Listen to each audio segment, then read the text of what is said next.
de ce 15 janvier a tourné autour de 4 points essentiels. Premièrement, la modernisation du secteur des transports et de l'optimisation de son potentiel en matière de création d'emplois décents.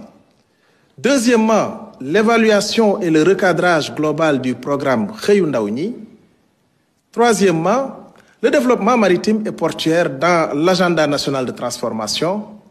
Et quatrièmement, le renforcement des relations entre l'État et les religions. Le président de la République a mis l'accent sur l'urgence de moderniser les transports en suivant les recommandations des États généraux du secteur. Le chef de l'État appelle à finaliser un plan d'action gouvernemental prenant en compte divers aspects comme les contraintes juridiques et financières. Il insiste sur l'amélioration de la sécurité routière, notamment pour les cyclomoteurs, et sur le renouvellement des véhicules de transport. L'accent est également mis sur la promotion de l'emploi décent des jeunes dans ce secteur, en renforçant la formation et en sécurisant les emplois informels. Enfin, il recommande l'utilisation de dispositifs nationaux pour garantir une couverture sociale et sanitaire aux travailleurs. Concernant le programme Xëyu Ndaw ñi, celui-ci présente des lacunes importantes. Le chef de l'État a demandé au Premier ministre, en collaboration avec les ministres concernés, de procéder à l'évaluation approfondie de ce programme avant fin mars 2025.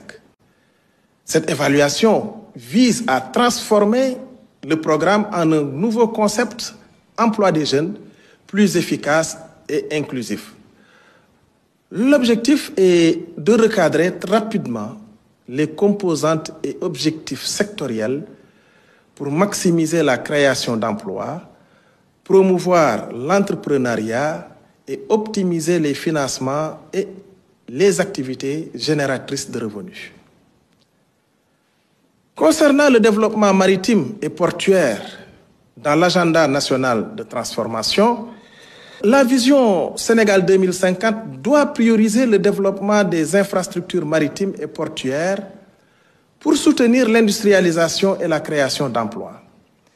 D'ici mars 2025, il faut finaliser une nouvelle politique maritime prenant en compte les projets en cours comme port de Foundiougne, de Bargny, de Sendou et de Ndayane. Des réformes sont nécessaires pour améliorer la gouvernance des ports et aussi renforcer l'Agence nationale des affaires maritimes, l'ANAM. Il est également crucial de moderniser les ports de pêche, d'assurer la souveraineté nationale sur les chantiers navals de Dakar et de renforcer la marine nationale.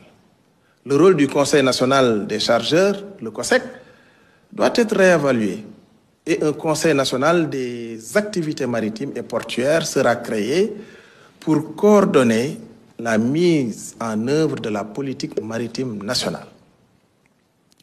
Concernant les relations entre l'État et les religions, le chef de l'État a souligné l'importance des foyers religieux dans l'unité nationale et la stabilité sociale du Sénégal.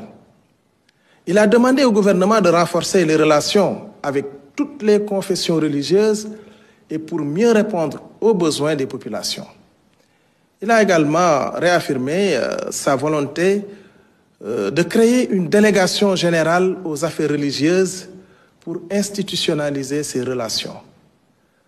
Le chef de l'État a encouragé le Premier ministre à accélérer la modernisation des cités religieuses et le développement du tourisme religieux. Il a aussi insisté sur une bonne organisation des pèlerinages et des événements religieux à venir, notamment le Magal Kazu Rajab et l'appel de Seydina Limamou Laye. Le président de la République a aussi invité le ministre de l'Intégration africaine et des Affaires étrangères à prendre toutes les dispositions sous la supervision du Premier ministre pour une bonne organisation des prochains pèlerinages aux lieux saints de l'islam et aux lieux saints de la chrétienté. Dans sa communication, le Premier ministre a tout d'abord rendu compte du déroulement et des principales conclusions de sa visite en République islamique de Mauritanie du 12 au 14 janvier 2025.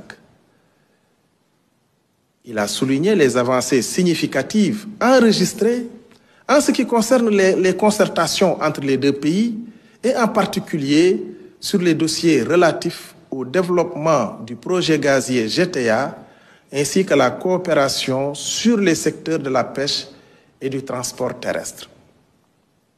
Le Premier ministre s'est ensuite félicité des conclusions de l'atelier de mise en œuvre opérationnelle de l'agenda Sénégal 2050 en exhortant les membres du gouvernement à veiller au strict respect du chronogramme arrêté, notamment la validation de la liste des programmes, projets et réformes prioritaires, ainsi que des dispositifs de pilotage et de suivi-évaluation. Il a ainsi insisté sur la prise en charge structurée de la conduite du changement, de la formation continue, ainsi que du renforcement et de la valorisation des cellules d'études et de planification.